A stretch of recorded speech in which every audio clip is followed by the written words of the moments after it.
Bismillahirrahmanirrahim. Assalamualaikum warahmatullahi wabarakatuh. Waalaikumsalam warahmatullahi wabarakatuh. Alhamdulillah, salatu wassalamu ala Rasulillah wa ala alihi wa sahbihi wa wala.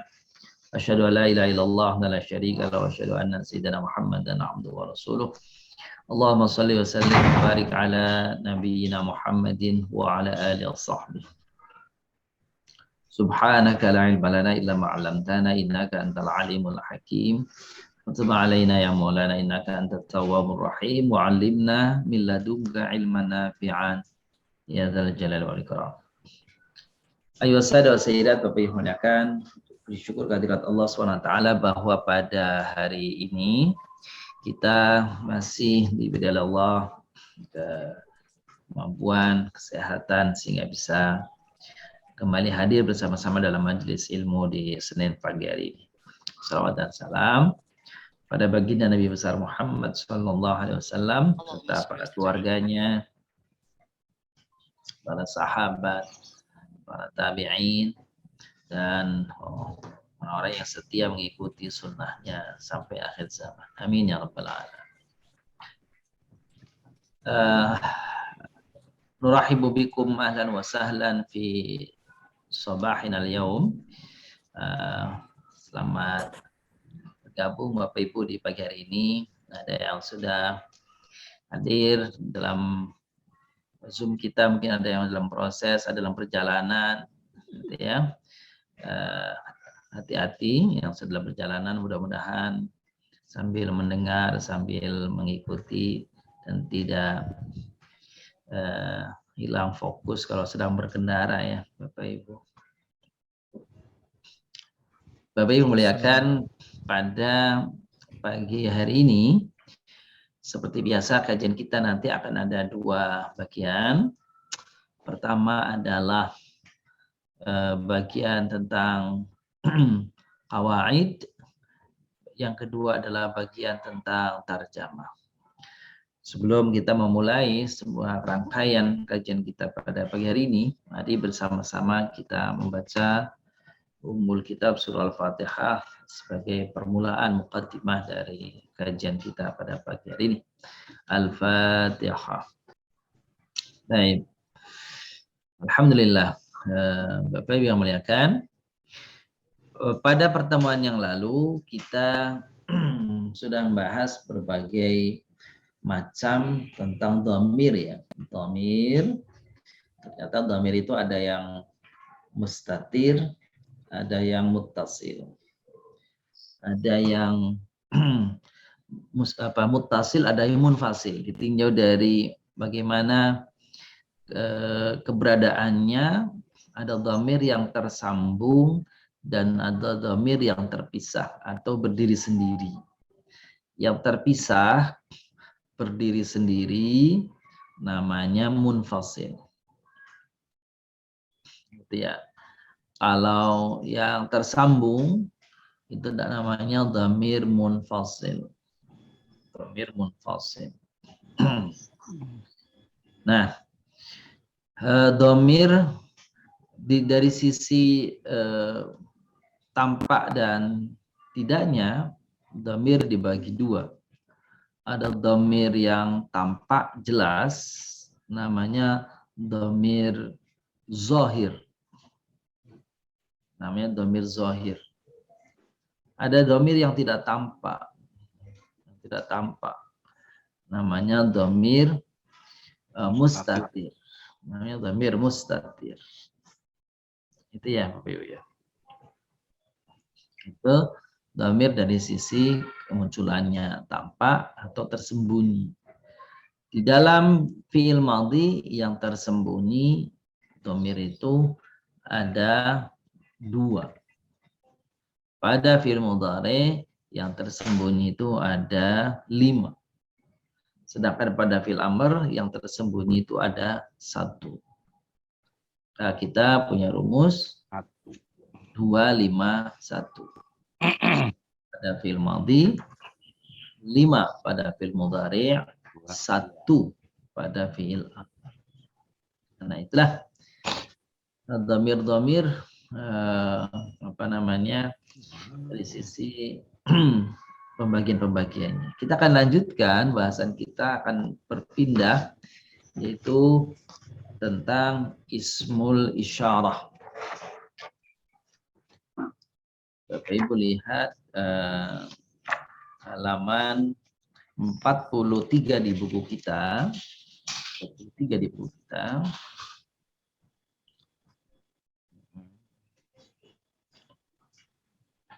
Sudah ketemu ya? Sudah buka ya Bapak Ibu? Pak UU boleh bantu baca? Pak UU silahkan. Pasal 3 isim isyarah. Isim isyarah. Bismillahirrahmanirrahim. Isim isyarah.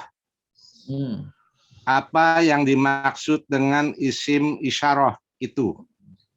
Isim isyarah adalah isim yang digunakan untuk menunjuk.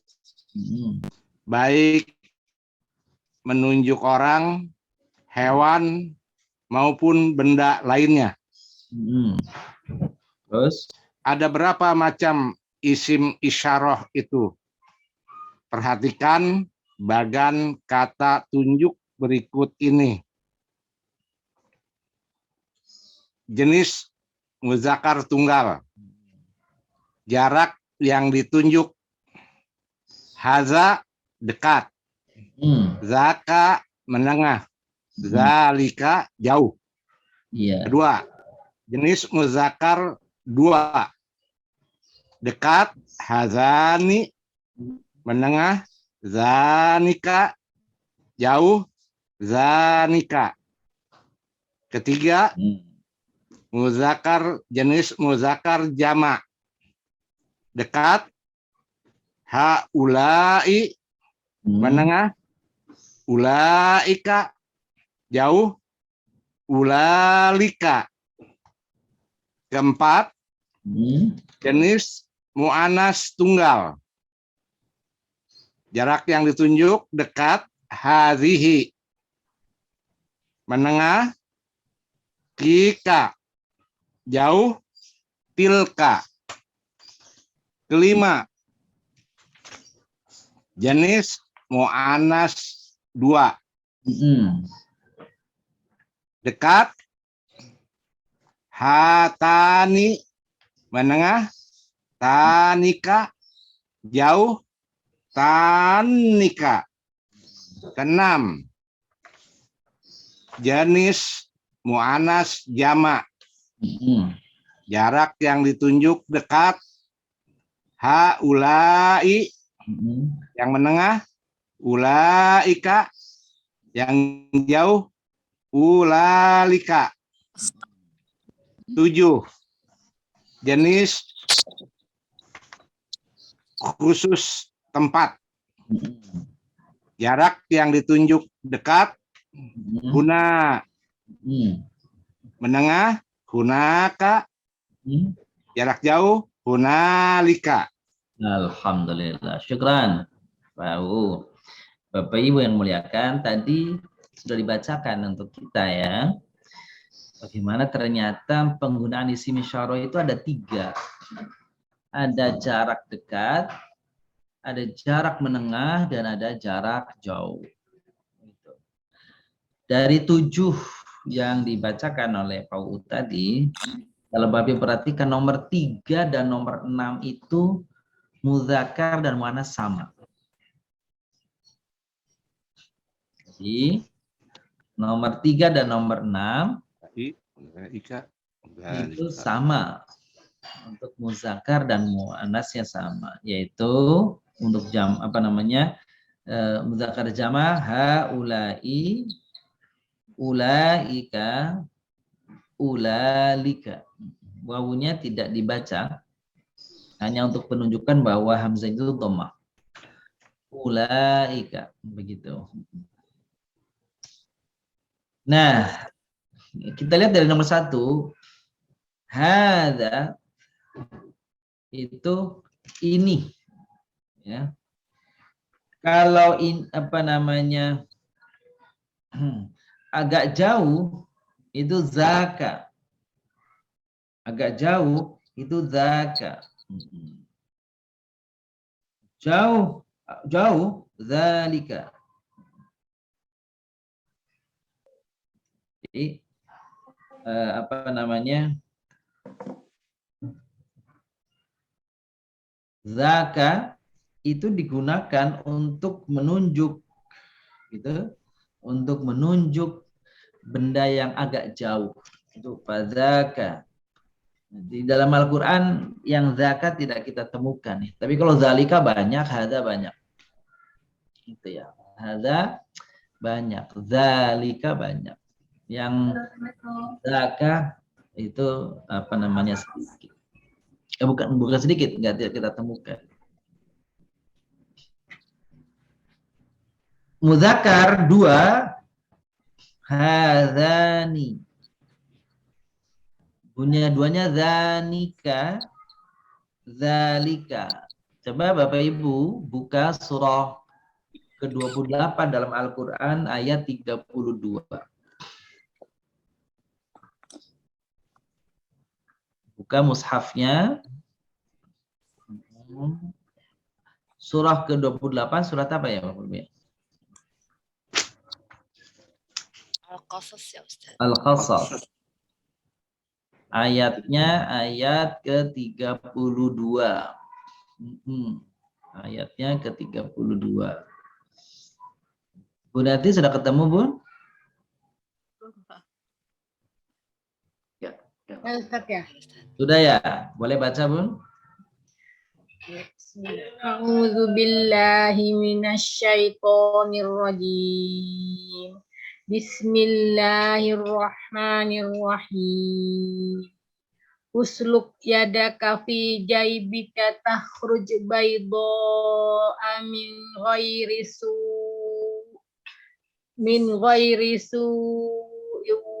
wadumum ilaika janahaka minal watmum ilaika janahaka minal rahbi fadzanika burhanani min rabbika ila fir'auna wa malaihi innahum kanu qauman wasiqin. Iya. Azanika. Iya, jadi usluk yadaka fi jaybika takhruj bida'a min ghairi su' wadmum ilaika janahaka min al-dhahab fadzanika burhanani min rabbik ila fir'auna wa malaih. Jadi Bapak Ibu, malaih itu i-nya nggak dibaca panjang ya. Malaihi. Karena kalau ada alif, wawu, ya ada matinya, ada huruf sukunnya, ada harokat sukunnya, itu malah ya-nya nggak dibaca, wawunya nggak dibaca, alifnya nggak dibaca. Wa malaihi. Untuk muzakkar, baik muzakkar maksud saya untuk jamak baik muzakkar maupun muannas itu haulai sama, ulaika, ulalika. Yang ulalika nggak pernah kita tahu ya, karena yang digunakan ulaika itu untuk menengah dan jauh biasanya digunakannya. Ulaika. Muannas hadihi untuk yang dekat, hatika untuk yang menengah, tilka untuk yang jauh.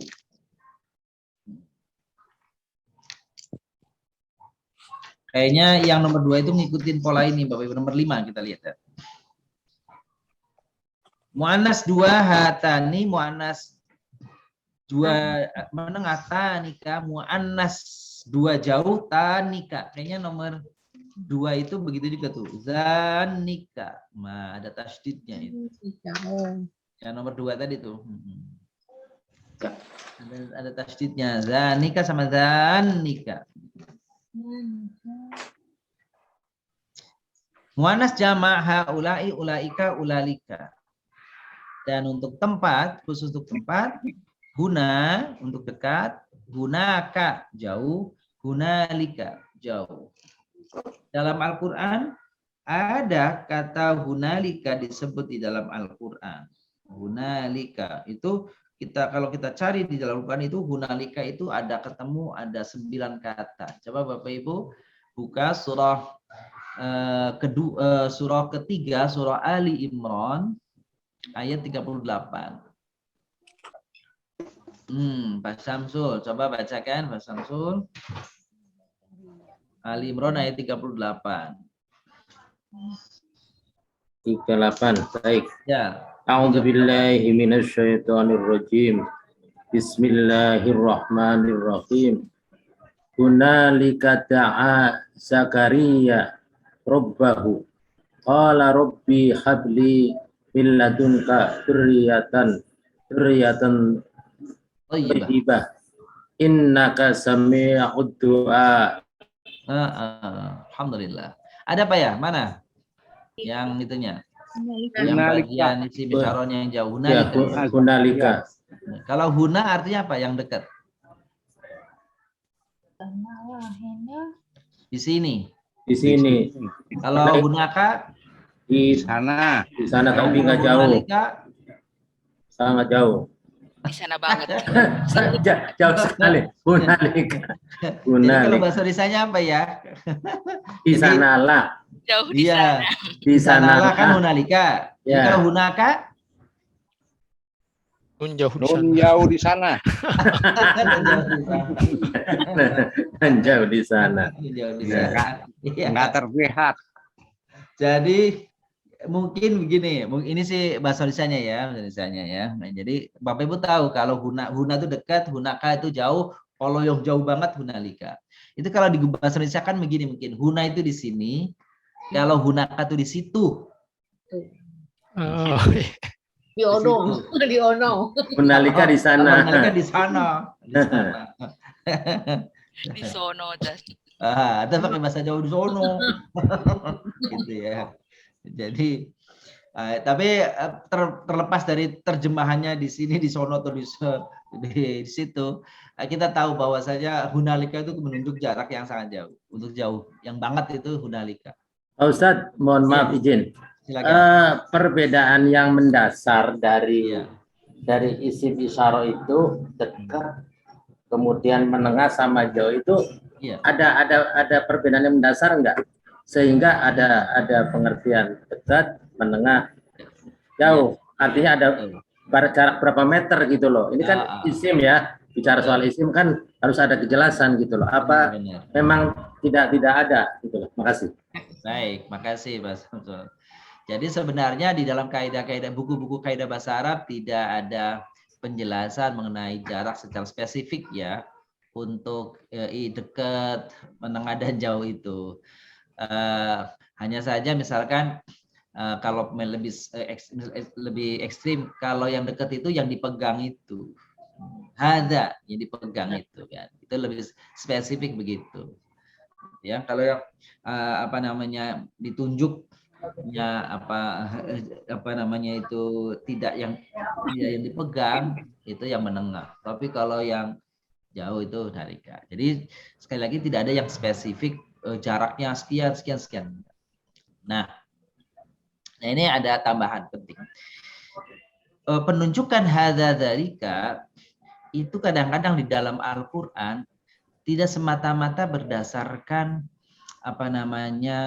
jarak tadi itu secara jarak fisik ini dan itu. Tapi itu kadang-kadang disebut dalam Al-Qur'an hadza dzalika itu juga maknawi, sifatnya bukan hissi. Hissi itu artinya material ya, bendawi yang nyata, dipegang dan tidak dipegang, gitu ya. Tapi contoh misalkan begini, ibu-ibu yang kami muliakan, bapak-bapak yang muliakan. Dzalikal kitabu, alif lam mim, dzalikal kitabu. Ya, contohnya ya, kan gitu ya.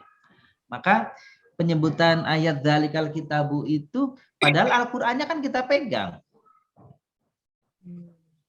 Dzalikal kitab itu alif lam mim.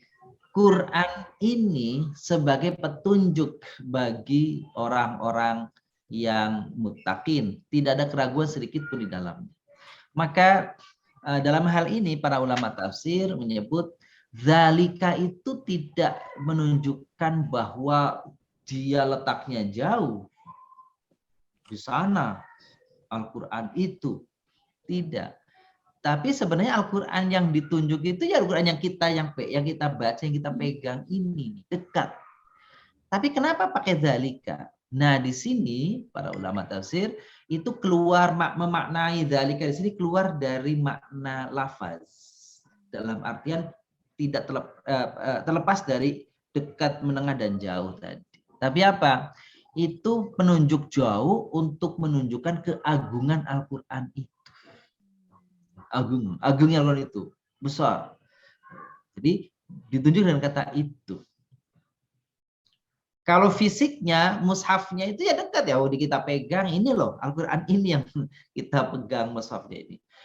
Dari fisiknya dekat, tetapi kedudukannya, martabatnya, kemuliaannya itu Nilainya itu tinggi. Maka tinggi itu, kan gitu, kita sebut dengan kalimat itu. Nah, itu para ulama mengatakan begitu. Seperti kalau kita bilang Allah di mana, kan di sono, di sono jauh kan gitu. Padahal dalam Al-Quran Allah itu dekat bersama kita kan gitu. Saya kira itu mungkin tambahan saja ya. Jadi keluar dari makna hakiki lafaz. Di situ sudah menggunakan makna apa istilahnya balaghi gitu ya. Baik. Jadi bisa aja Ustaz tuh kalau yang di sana itu bisa aja nggak kelihatan Ustaz ya. Maksudnya di Ya, sana lah. bisa, betul, bisa nggak kelihatan, bisa di sana karena lah, jauh, bisa karena kemuliaannya, karena keagungannya. Di sanalah Zakaria berdoa pada Tuhannya Iya, misalnya. benar. Nggak tahu kita di mana dengan di sana lah, nggak kelihatan. Nah, tidak disebut gitu ya. Bukan tidak disebut, tidak bisa ditunjuk secara spesifik saking jauhnya. Betul, betul Pak Nurman. Tapi Pak Nurmansyah jauh ternyata dekat Pak, kelihatan. Talikannya jauh, tapi sebenarnya dia dekat. Dekat itu. Apalagi misalnya kan kalau Bapak Rasul mengatakan engkau jauh di mata, dekat di hati, beda lah gitu ya. Nah, itu sairnya ya. Itu sairnya Pau tadi, nan jauh di sana. Nah, ya nggak Pau ya. Benar, Pau bilang nun jauh di sana, namun dekat di hati. Kan gitu. Jadi kadang-kadang bahasa itu memang pada penggunaannya antara kata yang ada di dalam kaidah dan agak sedikit berbeda pada penggunaannya. Itulah di situ nanti biasanya dikaji dalam bab balaghah, gitu. Balaghah gitu ya. Baik. Apa ada pertanyaan Bapak Ibu tentang isim mausul sebelum kita lanjutkan ke isim isyarah maksud saya? Ada pertanyaan isim isyarah? Alhamdulillah ini kita sudah hadir semua ini 15 orang. Yang bergabung berapa orang sih? Bu Rian? Bu Rian belum hadir, Bu Rian ya? Iya Ustaz, ada Ustaz. Oh ada, mana nih? Habis nggak muncul. Kurang lebih 15 orang Ustaz. Oh iya benar, nih Bu Rian baru muncul. Alhamdulillah. Baik, kita lanjutkan ya. Sekarang isim mausul. Halaman 44. Pasal 4 bunyinya isim mausul. Bu Radia, Bu Siti Radia, boleh Bun baca? Pasal 4. Isim mausul. Iya, baik Bun, silakan. Apa yang dimaksud dengan isim mausul? Isim mausul adalah kata hubung atau kata sambung. Sebutkan macam-macam isim mausul. Secara garis besar terbagi dua, yaitu isim mausul khusus, isim mausul gabungan. Uraikan isim mausul khusus. Perhatikan bagian berikut ini. Abdi, dari mana ya? Al-mausul, jenis al-mausul. Adi tunggal alladzi ya alladzi alladzi tunggal Allazina ya. Alladzani. Ya. Allazi tunggal, allazani dua, muzakkar artinya orang-orang yang, allazina jamaknya yaitu tadi artinya orang-orang yang, tunggalnya allati jamaknya allatani artinya dua. Kemudian untuk jamaknya allati allai ya Ustaz ya. Iya, ada dua. Jamaknya ada dua yang artinya sama orang-orang yang pertama adalah allati, kemudian yang kedua adalah allati. Apa bedanya? Beda ya. Allai. Allai yang pertama, yang kedua allati. Jadi bedanya i sama ti ya Ustaz ya. Iya betul. Hamzah sama ini ya. Baik, makasih Ibu Wardiani. Kita ulang ya. Jadi isim mausul itu kata sambung Bapak Ibu, kata hubung, kata sambung itu kata yang difungsikan untuk menghubungkan kata dengan penjelasan setelahnya.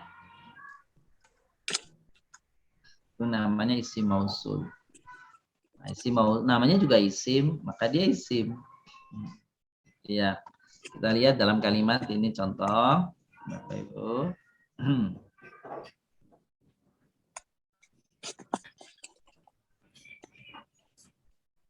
Ini ada kalimat nih. Allahul ladzi arsala rasulahu bil huda.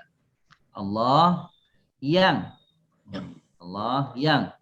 mengirimkan utusannya dengan petunjuk, membawa petunjuk.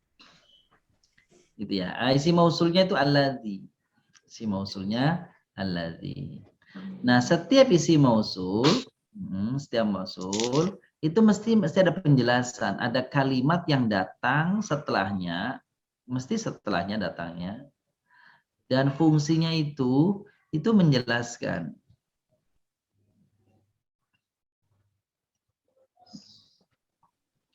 Fungsinya sebagai penjelasan. Ini yang penjelasan Bapak Ibu. Namanya dalam bahasa Arab namanya silah. Ya. Yang biru ini silah. Sedangkan ini isi mausulnya. Nah, jadi mana yang isi mausul? Ini isi mausulnya. Ini isi mausulnya.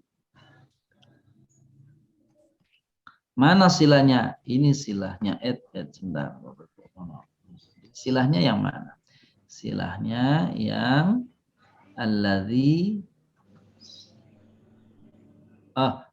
arsala rasulahu bil huda. Kalimat penjelasnya itulah namanya silah.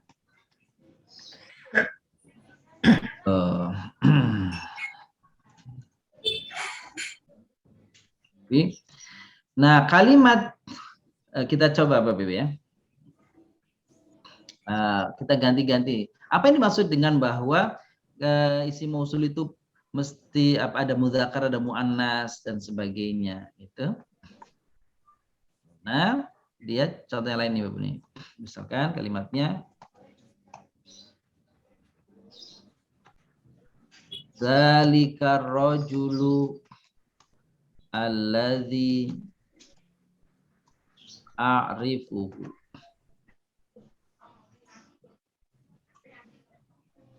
Kalimatnya dzalika ar-rajulu alladzi a'rifu. Itulah seorang yang aku kenali. Sekarang kita ganti ar-rajulnya dengan al-mar'atu. Al-mar'atu. Al-mar'atu.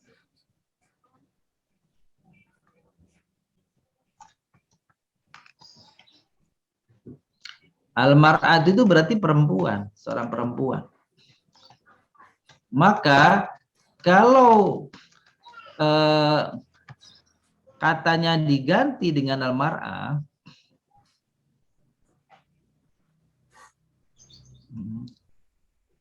ini nanti belum ada. Maka isi mausulnya bukan alladzi lagi, tapi allati. Allati. Allati. Benar. Terus kata petunjuknya juga kita ganti, nggak bisa dalika lagi, tapi tilka. Terus domir hu-nya yang kembali kepada al-mar'ah apa enggak lagi, jadi arifuha. Seperti itu Bapak Ibu. Begitu kalau misalkan ar-rajul itu kan satu, ya, al-mar'ah satu. Kalau misalkan ar-rijal, laki-laki banyak nih. Ar-rijalu. Maka kalau kita ganti kata yang menjadi pokok bahasan, maka kata tunjuknya pun akan berubah. Karena dia banyak, maka kita nggak pakai zalika, tapi pakainya apa tadi? Haulai. Ulaika. Atau ulaika boleh. Ya ulaika boleh. Ulaika. Ulaika. Ulaika.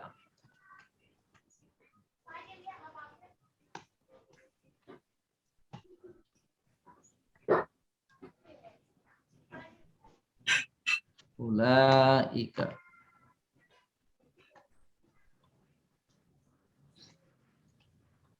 Ulaika rijalu, karena rijal maka alladzina juga harus jamak.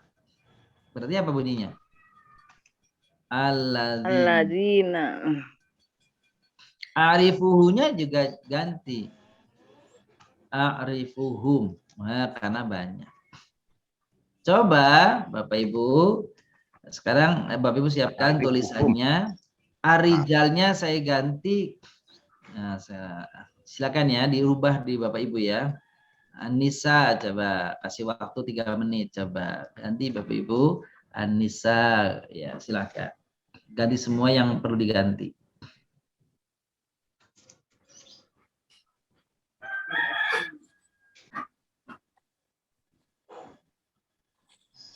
Siapa yang udah? Gimana Bu? Bapak Ibu nih yang sudah selesai.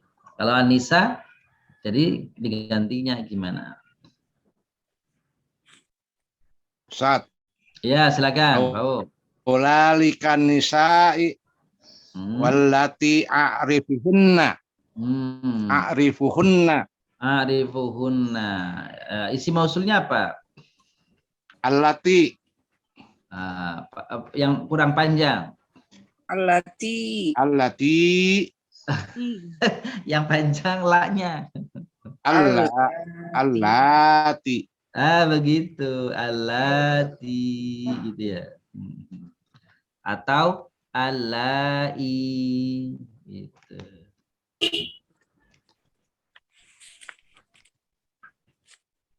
Tuh. Allati.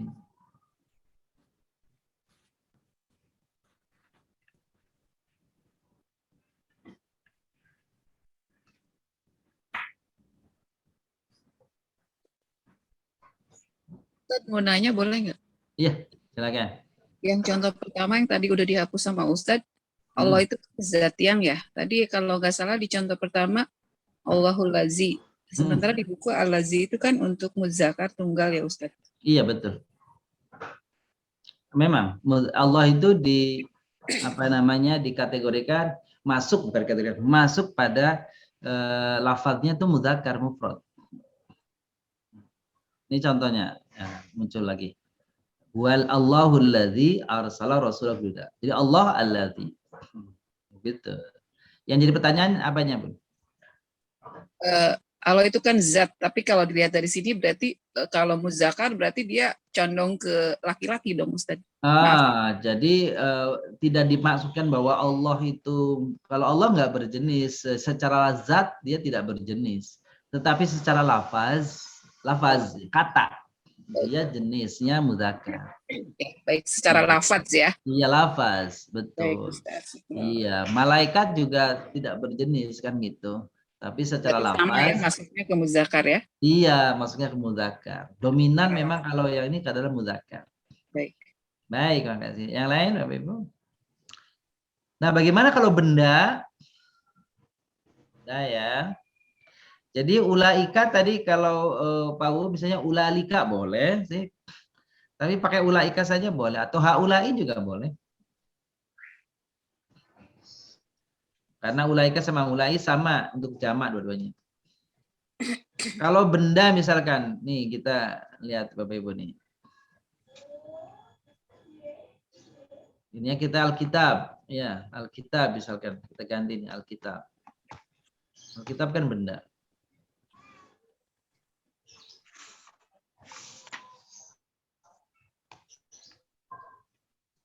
Alkitab, ini kita tadi saya ambil dari kata rojul ya. Dzalika kitabul ladzi arifuhu. Betul nggak Bapak Ibu? Atau masih ada perubahan nggak? Dirubah nggak? Betul, Ustaz. Nah, ternyata sudah pas tuh. Sekarang Alkitab kita ganti dengan misalkan Al-Qurrasah. Al-Qurrasah, buku tulis. Kita ganti Al-Qurrasah. Al-Qurrasah. Nah, kalau saya ganti Al-Qurrasah, coba apa yang berubah Bapak Ibu mestinya nih? Zalika jadi tilka. Nah, zalika jadi tilka. Betul saya ganti ya. Wah, Abah 100 nilainya.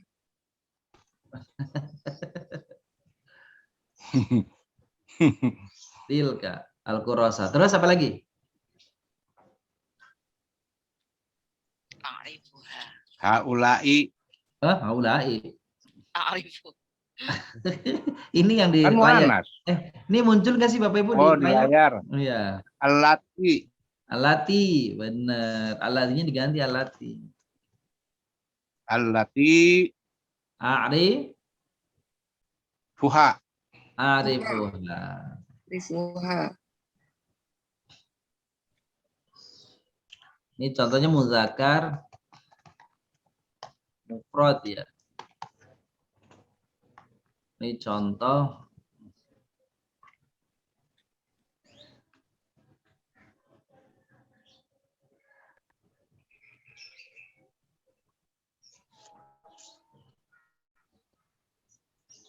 contohnya muannas mufrada.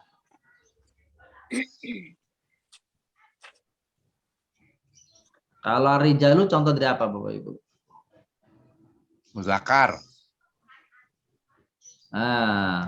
Muzakkar jamak.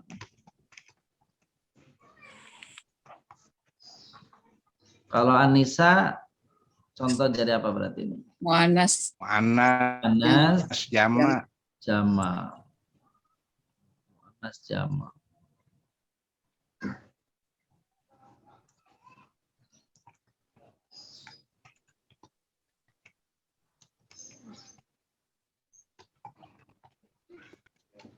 Terus kalau Alkitab sama lagi tadi muzakkar mufrad. Terus Al-Qurrasah muannas mufrad. Cuma bedanya kali ini muannasnya benda ya, benda. Benda muannas mufrad. Kalau ini orang.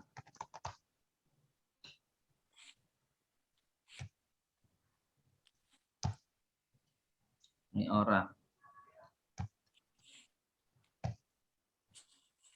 Kalau benda jama juga tetap tunggal, nilainya tunggal. Kalau benda itu jama nilainya tunggal. Ini benda muannas muzakkar harusnya nih. Di atasnya nih. Benda.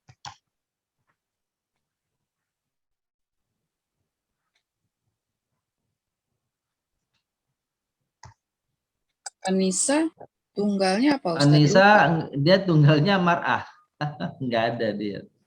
Yang tadi ya, yang atas Iya, ya mar'ah ya. Tunggalnya itu mar'ah.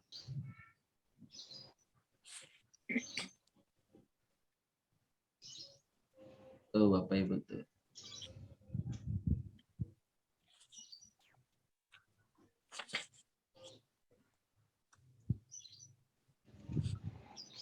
Jadi penggunaannya begini Bapak Ibu.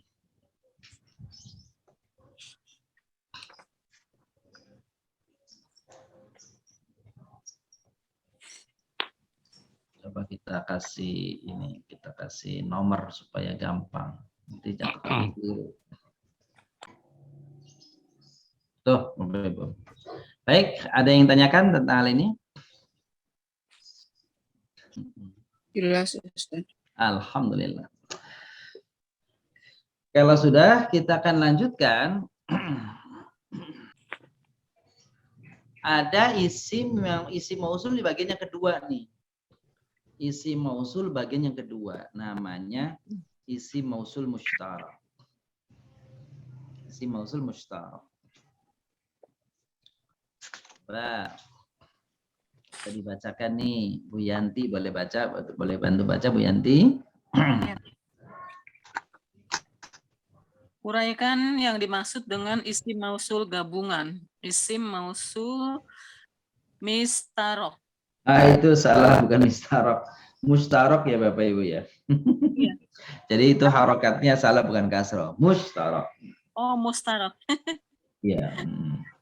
Perhatikan bagian berikut ini. Nomor 1, laki-laki dan perempuan. Mustarok. Laki dan Iya perempuan. tadi. Iya betul. Tunggal, Terus dua dan jamak. Terus isim itunya man, arti siapa iya. yang. Terus nomor 2, laki-laki dan perempuan. Tunggal, dua dan jamak. Khusus yang tidak berakal. Ma, artinya apa yang atau sesuatu yang. Iya. Baik. Jadi kalau tadi isim mausul yang kita bahas, isim mausul yang khusus. Khususnya apa? Khusus itu kategorinya ada dua Bapak Ibu. Apa itu? Satu, jenis kelaminnya, muzakkar atau muannas. Kedua, jumlahnya. Ya, mufrad jama'. Itu khusus, maksudnya dimaksud khusus itu. Sekarang ada isim mausul yang penggunaannya tidak melihat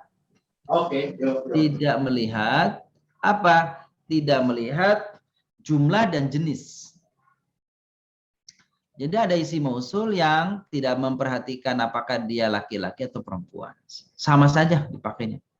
Ini isim mausul berikut ini nanti nih. Yang kedua, tidak melihat jumlahnya, mau satu, mau dua, mau banyak, nggak ada perubahan, sama saja. Perbedaannya cuma satu, dia tuh berakal atau tidak berakal, itu saja. Jadi mau dia tunggal, mau dia banyak, mau dia laki-laki, mau dia perempuan, cuma satu tuh. Dikategorikan laki-laki, dikategorikan perempuan, apakah dia berakal atau tidak berakal. Kalau berakal pakainya man, kalau tidak berakal pakainya ma. Atau mungkin lebih dispesifikan lagi, kalau manusia pakainya man, kalau bukan manusia pakainya ma.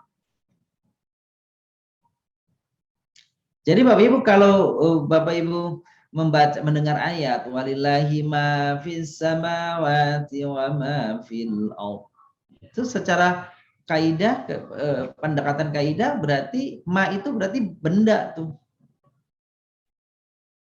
Apa saja, apa? Lillahi, kepada Allah, apa saja benda-benda yang ada di langit, benda-benda yang di bumi, bersujud kepada Allah. Di ayat lain, walillahi yasjudu man fis samai wal ardh, bersujud kepada Allah man, yang berakal. Malaikat dikategorikan berakal. Malaikat dikategorikan berakal. Manusia di bumi, ya itu dah manusia berarti kalau man. Itu. Kalau ma, halaka min syai', halak mafi yadika, apa yang ada di tanganmu itu. Jadi kalau ma, berkaitan dengan benda, kalau man berkaitan dengan orang yang berakal. Itu saja perbedaannya, Bapak Ibu. Nah, ini surah apa namanya? Surah Az-Zilzalah. Faman thaqulat wa amma man khaffat mawazinuhu fa huwa fi 'ishatin radiyah. Jadi man sama man. Fa amma man thaqulat. Man siapa? Berarti orang. Wa amma man khaffat berarti orang. Man.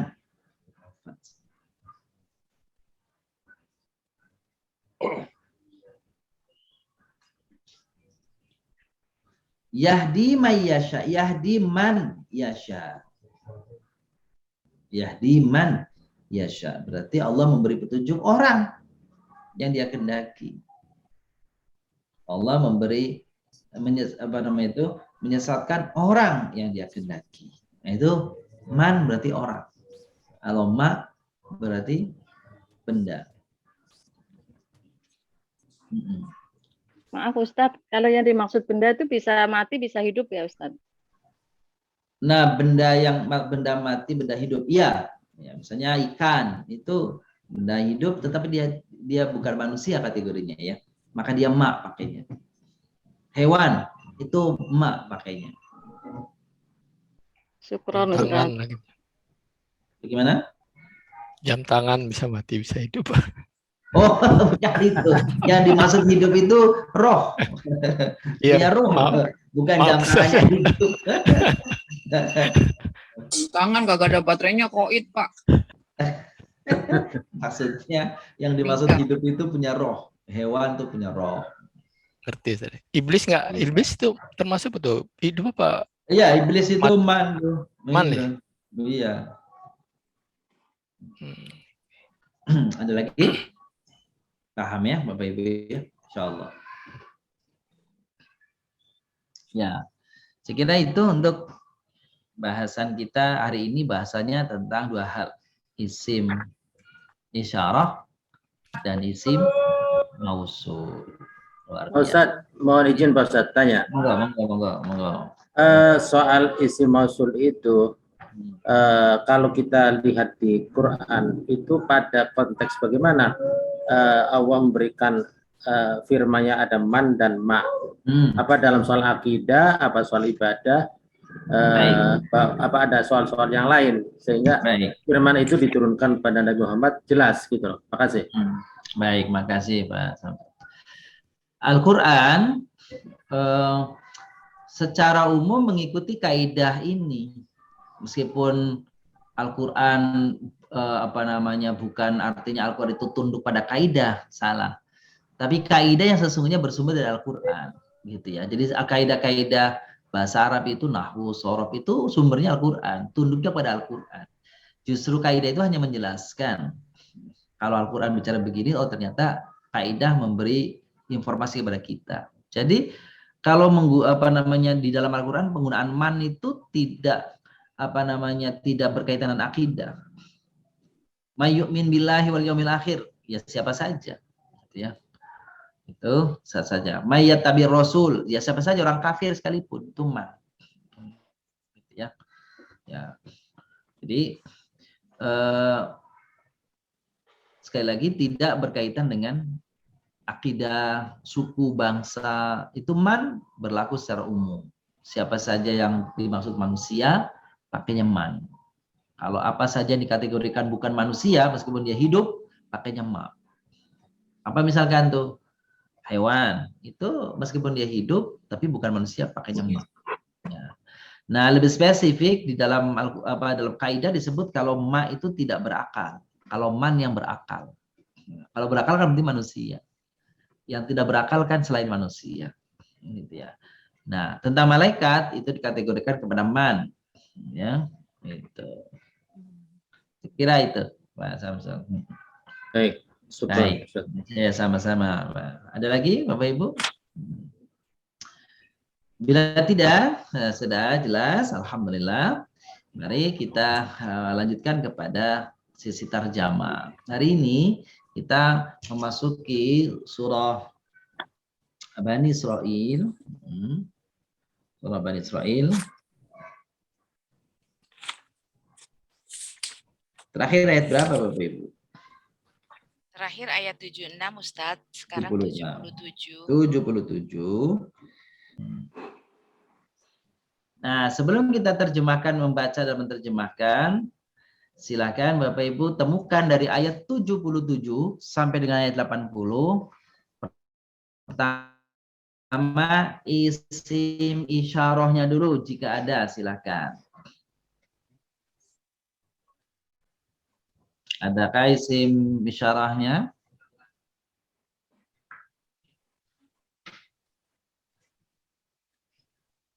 Ya, ada.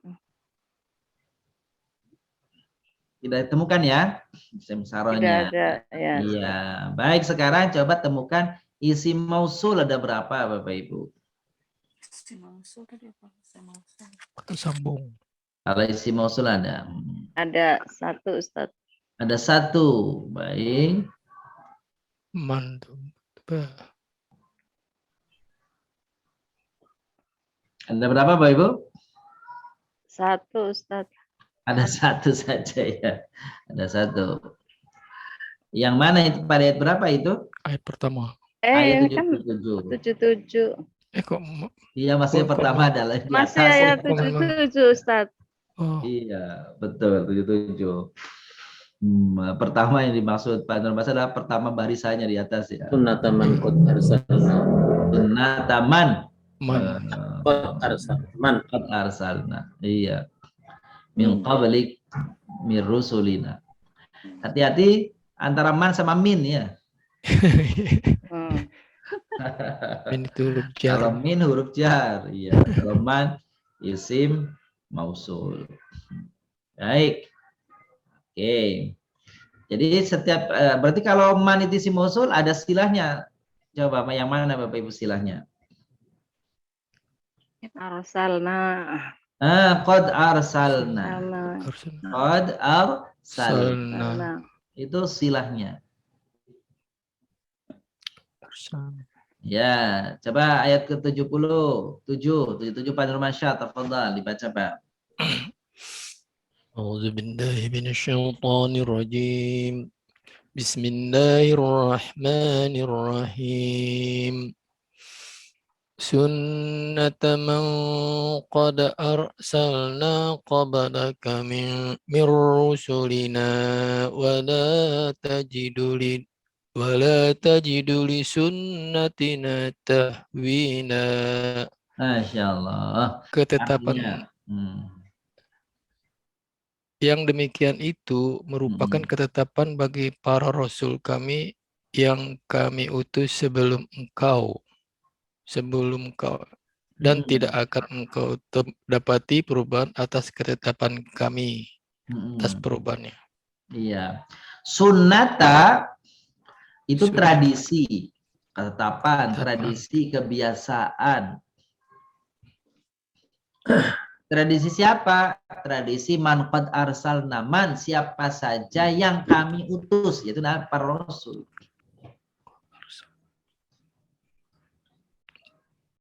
Yaitu ketetapan siapa saja yang kami utus, ya ketetapan rasul. Qablaka sebelum engkau hai Muhammad, mirusulina di antara para utusan-utusan kami, wala tajid li sunnatina tahwila, dan engkau tidak akan dapat ditemukan dari tradisi atau ketetapanku tahwila, perubahan. Apa ketetapan Allah? Banyak di alam ini. Matahari terbit dari timur, tenggelam di barat. Air mengalir ke tempat yang lebih rendah. Gitu ya. Ya. Api itu panas. Dan seterusnya. Ketetapan apa lagi tuh? Ketetapan bahwa orang-orang yang kafir itu menemui kesulitan, kesengsaraan hidup di dunia atau di akhirat. Ketetapan atas orang-orang yang mendurhakai Nabi dan Rasul di zaman dulu itu apa? Mendapatkan azab. Itu dia tuh. Ya, sunnata man qad arsalna. Bapak Ibu, qad itu kata yang mestinya diikuti fil madhi. Begitu ya.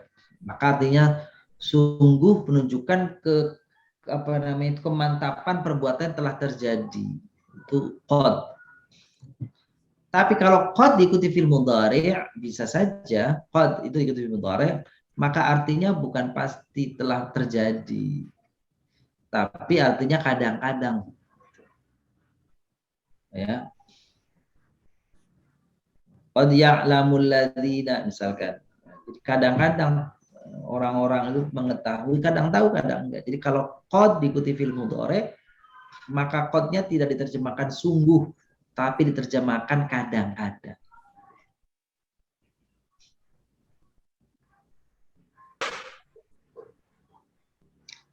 Baik, selanjutnya tafadhal Pak Syamsul, tafadhal. Naam. A'udzu billahi minasy syaithanir rajim. Bismillahirrahmanirrahim.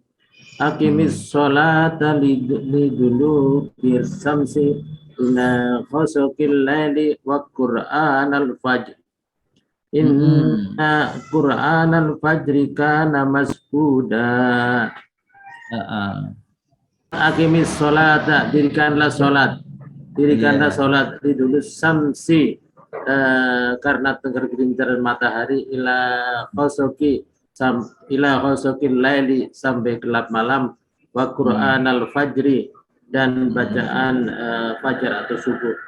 Innal qur'anal fajri, dan sesungguhnya bacaan fajar atau sholat subuh, kana mashhuda, adalah disaksikan. Baik, aqimis shalah. Ini perintah sebenarnya spesifik kepada Nabi Sallallahu Alaihi Wasallam. Ya, Muhammad, dirikanlah. Kepada Nabi, perintah kepada kita semuanya. Ini perintah menunjukkan sholat itu 5 waktu. Ya. Aqimis salata liduluki syamsi ila ghasaqil lail. Dirikanlah salat ya sejak duluki syamsi. Dalaka itu artinya condong, miring. Kapan itu maksudnya? Ila ghasaqil laili, sampai dengan isya, zuhur, asar, maghrib, isya. Wa Qur'an al-fajr, itu subuh. Inna Qur'an al-fajr, ya, bacaan waktu subuh itu masyhuda. Orang mengatakan inilah sholat subuh. Sholat subuh itu sholat yang besar, keutamaannya.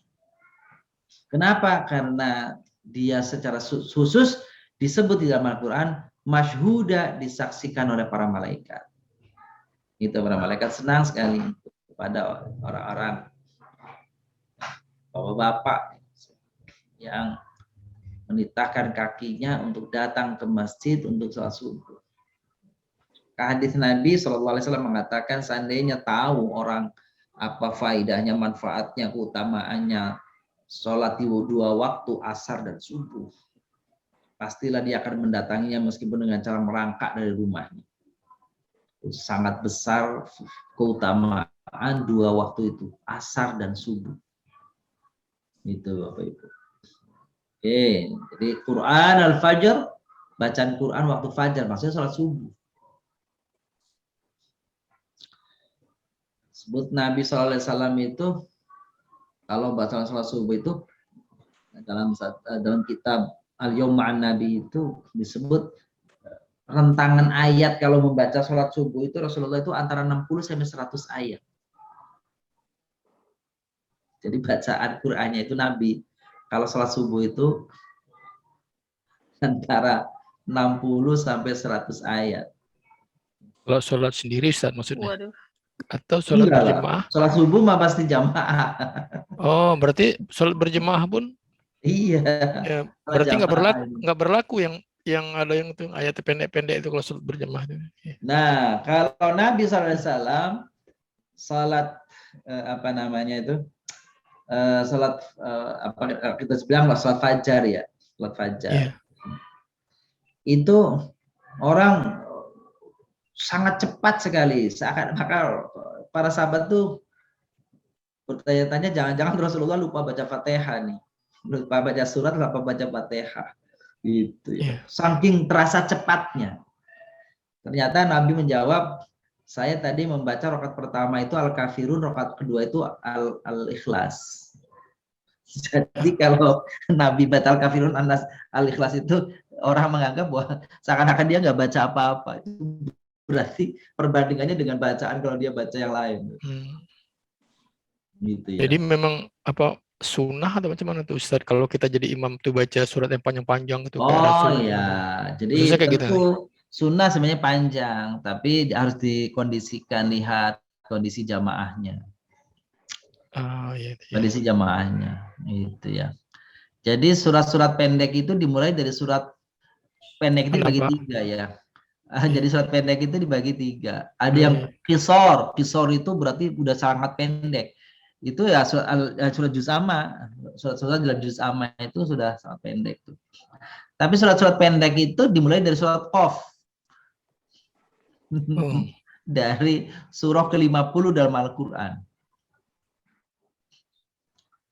Itu ke belakang itu sampai ke sini itu surat-surat pendek semua itu. Sampai 114 itu Ustaz. Sampai 114 itu. Itu surat-surat pendek. Kan mau nanya boleh? Iya, silakan. Yang sholat fajar tadi Ustadz sebaiknya dilakukan pada setelah azan, apa sebelum azan, apa ya itu tadi diantara azan sama qomat sebaiknya Ustadz. Baik. Jadi ini ada beda pemahaman ya Bapak Ibu. Ada pemahaman kita ini. Bapak Ibu yang memuliakan, orang Arab itu Al-Quran dan orang-orang Arab itu kalau nyebut sholat subuh itu sholat fajar. Jadi nggak ada itu penyebutan sholat subuh itu nggak ada. Sholat subuh itu fajar itu. Coba Bapak Ibu lihat nggak ada di masjid itu yang running text yang menunjukkan sholat itu ya, namanya taukid taukid. Itu kan fajar, nulisnya fajar. Fajar, ya fajar, syuruk, zuhur, asar, maghrib, isya, gitu ya. Itu memang penyebutannya kita fajar itu sebelum subuh ya. Gitu ya. Tapi kalau istilah ini fajar itu subuh. Jadi kalau misalnya sholat sunnah fajar, nah itu ketemu nanti. Nah, sholat sunnah fajar, namanya juga sholat sunnah fajar, berarti sholat sunnah setelah azan. Karena ya sholat sunnah namanya nggak ada, subuh itu kan nggak ada qobliyah, istilahnya nggak ada qobliyah. Tapi namanya sunnah fajar. Kenapa nggak ada qobliyah? Sebab nggak ada ba'diyah. Nggak ada ba'diyah.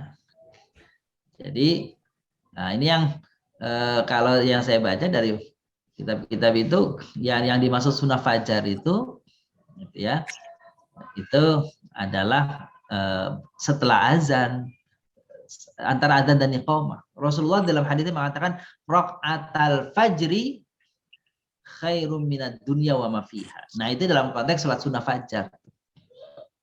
2 salat sunnah fajar itu lebih baik daripada dunia dan seisinya. Kapan waktunya? Ya setelah azan fajar, setelah azan subuh. Gitu. Kalau ada orang mengatakan sebelum azan itu bukan salat fajar tuh. Kalau saya belum sholat fajar, itu kan masih waktu tahajud tuh, boleh. Iya. Masih tahajud. Kapan batasnya tahajud? Azan subuh. Iya. Maaf sah nggak ya kalau misalkan saya qobla tadi, qobla fajarnya itu pas ini ternyata pas saya lagi rakaat pertama terus ada qomat, itu bagaimana Ustaz? Ibu di rumah apa di masjid? Iya, saya di rumah. Cuma ya kagak masalah di rumah. Kagak masalah di rumah. Kalau ibu di rumah, ibu setelah orang selesai salam juga ibu mau qobliyah atau sholat fajar boleh, nggak masalah. Oh, nggak masalah ya? Nggak masalah. Kan gitu. Iya. Kalau di Runut juga masjid sono belum qomat tuh. Berarti qomatnya sendiri ya Ustadz? Jadi yang dipatokan itu jangan qomatnya, azan. Azan. Maksudnya tadi kan Ustadz antara adzan dan qomat itu kan Betul. mungkin qomatnya kita sendiri bukan qomatnya yang di masjid. Iya, betul. Yang dimaksud adalah apa namanya saya sebut tadi adalah standar orang pergi ke masjid untuk sholat subuh. Nah, sebelum sholat subuh, sholat sunnah fajar dulu. Ibu-ibu yang di rumah itu patokan sholat sunnah fajar azan dulu, kedengeran azan. Komatnya yang mana saja, komatnya komat sendiri aja. Kecuali kalau ibu-ibu ke masjid, ini subuh ya, ke masjid, baru rakaat Allahu Akbar, baru takbiratul ihram, baca Fatihah, ternyata udah komat. Saya mendengar ramai pendapat batalkan sholatnya. Tapi kalau sudah dapat 1 rakaat, maka nggak boleh dibatalkan. Lanjutkan sampai selesai. Kalau sudah 1 rakaat. Tapi kalau baru takbiratul ihram, baca Fatihah, batalkan. Kenapa? Karena akan ada keutamaan yang lain, yaitu apa? Mendapatkan takbir pertamanya imam. Iya, iya, iya. Terima kasih Ustaz. Berarti dikebut aja Ustaz ya. Udah dapat 1 rakaat dikebut. Dikebut. Iya, gitulah. Baik. Balik lagi tadi Ustaz, maaf tadi Ustaz, yang surat pendek ada dibagi 3 Ustaz kan? Yang pertama tadi ada, dari mulai Qaf sampai dari Qaf sampai An-Nas itu surat pendek semua tuh. Jadi saya lupa pembagiannya. Yang paling pendek sekali ya juz amma itu. Dari surat ke-50 sampai ke 114 itu dibagi, itu aja dibagi 3 maksudnya. Bagi 3, iya bagi 3. Ini aja dibagi 3 Ustaz ya. Iya. Nanti saya lupa itunya persisnya mana-mana saja. Jadi kalau kita jadi imam baca surat An-Naba itu kata jamaah panjang banget. Iya Ustaz. Padahal itu pendek sekali. Nah, tapi jadi imam harus memperhatikan makmumnya. Iya. Gitu. Kebiasaan makmum di situ. Nah, itu karena kebiasaannya. Tapi ya yang apa? Jangan sampai menimbulkan fitnah. Wow, kita ya rakaat pertama bacaan Naba, rakaat kedua bacaan Naziat. Padahal makmum yang sudah sepuh-sepuh, besok pada kapok ke masjid kan repot. Taruh kursi besok dan bangku. Iya. Nah, kalau itu berarti ya yang ini aja, yang apa istilahnya itu yang standar aja lah. Yang menurut kebiasaan di situ. Kebiasaan orang beda-beda. Ada kebiasaan kalau di pondok tahfidz itu memang panjang-panjang. Iya. Panjang. Gitu, 2 halaman rakaat pertama. Rakaat kedua 1 halaman. Iya. Perbedaan ya. Baik, selanjutnya nih ayat 79. Silakan Pak Mul. Tafadhal Pak Jumul. A'udzu billahi minasyaitonir rajim. Bismillahirrahmanirrahim. Wa minal laili wa tahajjad bihi nafilatan laka asa ayyab'asaka rabbuka maqaman mahmuda. Artinya dan sebagian malam maka lakukanlah sholat padanya sebagai tambahan pahala bagimu, dan semoga Tuhan menempatkanmu pada kedudukan yang terpuji. Iya. Jadi ayat ini bagi Rasul menjadi kewajiban, wajib bagi Rasul. Sholat tahajud itu wajib bagi Rasul, tapi sunnah bagi kita. Bayangkan kalau wajib bagi kita, masya Allah. Wa minal laili fatahajjad, di antara waktu malam, sebagian malam, maka bertahajudlah engkau. Nafilah sebagai tambahan kebaikan bagi kita. Memang tidak ada sholat yang utama setelah sholat wajib kecuali tahajud, Bapak Ibu. Tidak ada sholat yang utama nilainya, sholat sunnah ya. Yang utama setelah sholat wajib itu tahajud. Mohon izin tanya Ustaz. Monggo, Pak Haji Samsul. Mengkaji surat Al-Isra ayat 79 ini, begitu tingginya nilai sholat tahajud ya. Betul. Karena kan tadi fatahajjat itu fil amar ya, Ustaz ya. Betul.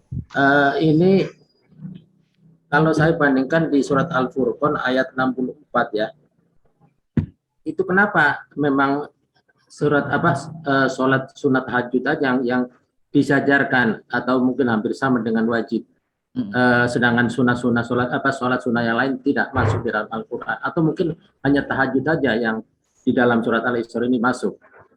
Baik. Ya, masih. Terima kasih Pak Haji Sabsu. Jadi ibadah itu Bapak Ibu biasanya ini dari sisi analognya ya, analisanya. Kalau dari sisi dalilnya kan sudah jelas, gitu ya, sudah jelas. Hadis Nabi banyak, gitu ya. Wana suniyam kan gitu. Pada waktu manusia sedang tidur maka lakukanlah salat. Jadi dari sisi analisanya bahwa ibadah itu kalau kita bicara pahalanya, pahala ibadah itu berbanding lurus dengan beratnya kegiatan ibadah itu sendiri. Berat. Sholat sunnah yang paling berat itu pada saat bapak-bapak, ibu-ibu lagi pules, lagi tidur, lagi pules-pulesnya suruh bangun, itu kan berat banget. Iya kan gitu. Maka itu yang paling berat, benar itu. Dari sisi logika saja memang kenapa itu paling besar, ya karena effortnya itu, usahanya itu tinggi sekali, berat sekali. Nah, jadi wajar saja kalau tahajud itu sholat yang paling tinggi kualitasnya di hadapan Allah, sholat sunnah ya. Kenapa? Karena memang bebannya, resikonya, istilahnya itu, godaannya ya modalnya berat. Kan ibadah itu begitu. Kenapa ibadah haji itu ibadah yang paling tinggi kualitasnya? Karena semua ibadah ada di dalam haji semua. Coba aja ibu-ibu. Dalam haji ada sholat, ya kan gitu ya. Dalam haji ada zakat, ngeluarin duit tuh. Ada harta, ada ibadah mal, ada ibadah di situ, ibadah sholat, ada ibadah ruhani, jasmaniyah, gimana nggak berat, orang harus berpanas-panas itu, maka haji itu luar biasa itu ya, karena itu paling berat, maka Allah sendiri mengatakan, kan manis tato'a tuh di situ tuh, itu wajib tapi manis tato'a, sampai seperti itunya. Tahu kenapa? Karena berat, nggak semua orang bisa. Bisa apa? Ada dari sisi pembiayaan, dari sisi waktu, dari sisi kemampuan fisik, dari sisi keamanan, macam-macam itu. Kalau sholat kan nggak begitu ya, kita di rumah ya.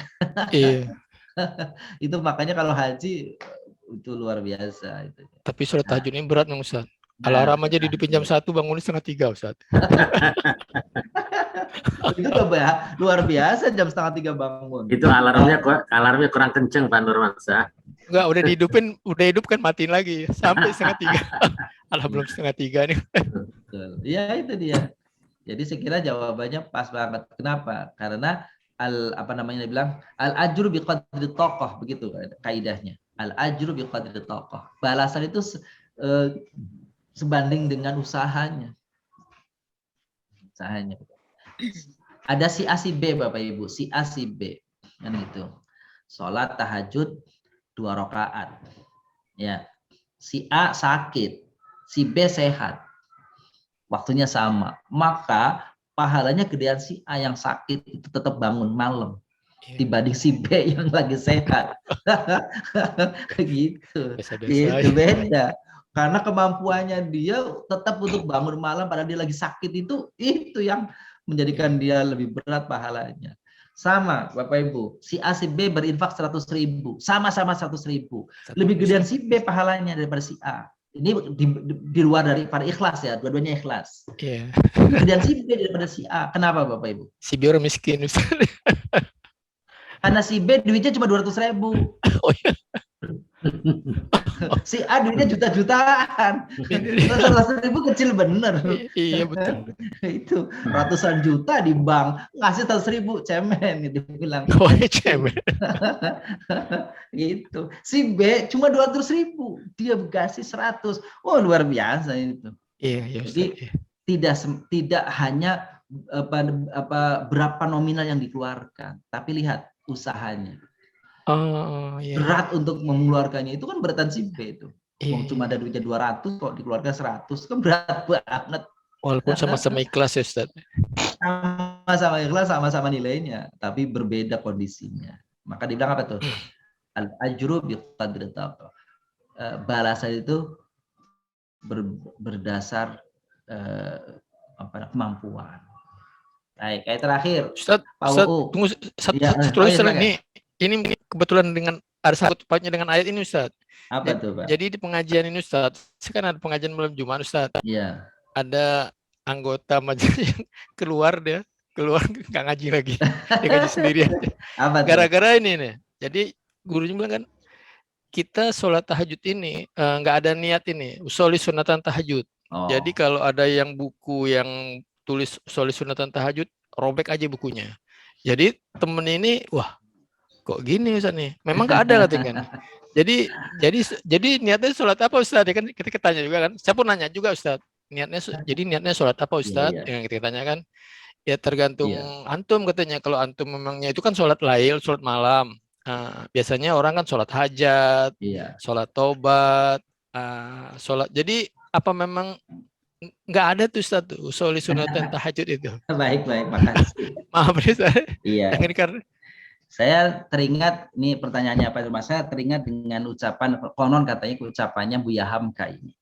Buya Hamka. Di Buya Hamka itu pernah ditanya oleh, ada yang bertanya lah kepada beliau. Buya kok melakukan ini dan itu yang biasanya, Buya Hamka itu tokoh Muhammadiyah ya, tokoh Muhammadiyah. Tapi Buya Hamka melakukan ini, dia pada sholat, pada waktu sholat subuh di mana kok dia kunut kan gitu ya, di makmumnya orang-orang NU dia kunut dan sebagainya. Apa jawab Buya Hamka? Orang itu kalau bertambah banyak bacaannya, bertambah lapang pikirannya dan hatinya.